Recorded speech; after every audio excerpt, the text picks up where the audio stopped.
the record-keeping profession has been split over the past 2 decades as to whether or not email systems, email environments, should be regarded as record systems.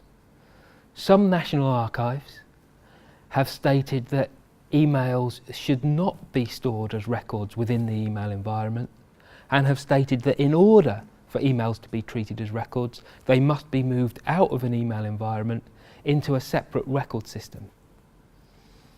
However, at least one national archive, namely the National Archive of the United States of America, has recently decided to effectively treat email as a record system and to invite federal agencies to preserve the email accounts of significant federal officials. And we also have what I would call collecting archives, i.e. archives who collect the papers of significant public figures who, in order to capture the correspondence of poets, film stars, writers, politicians, have asked for the email accounts of those individuals. In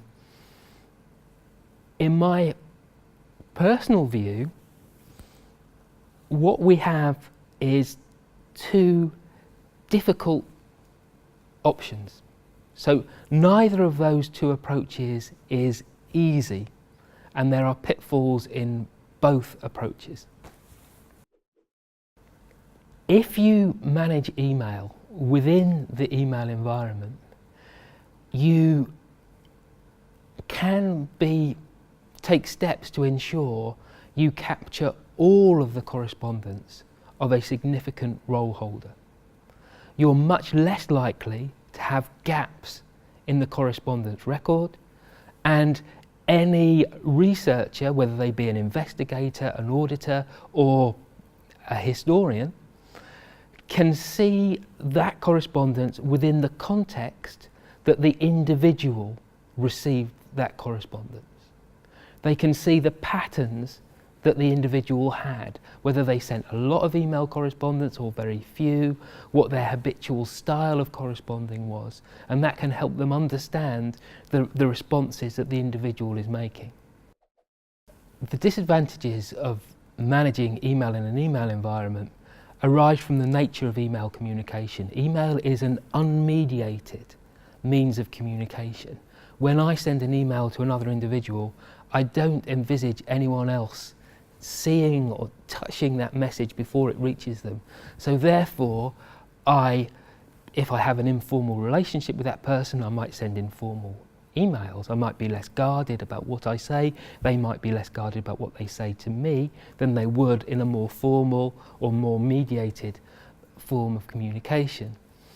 If we manage a whole email account, we are going to have trivial emails, and we may also have sensitive personal emails. We may also have unguarded comments within those emails. And that poses problems for allowing others access to that correspondence. It also creates an ambivalence towards email within the organisation.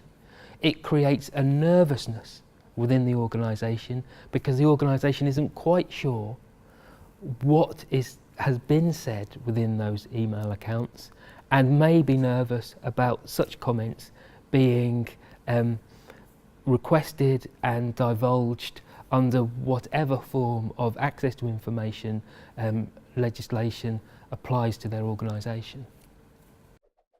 The advantage of requiring individuals to move significant emails out of the email environment is that you can be more or less certain that the individual will not be moving emails that are personally sensitive to them or that contain unguarded and embarrassing comments, certainly not ones that would embarrass them as an individual.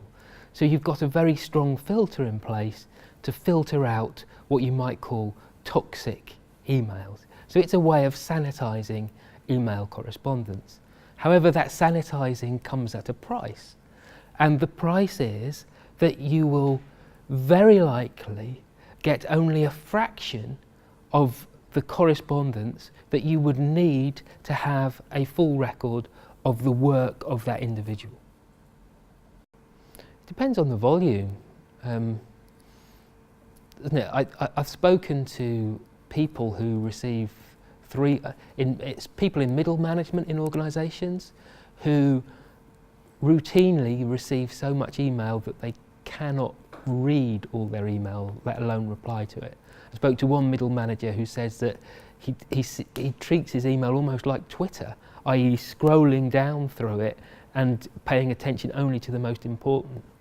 So the volume of email is still a problem. I don't think we're seeing volumes becoming less of a problem just because there are other methods of communication available to people.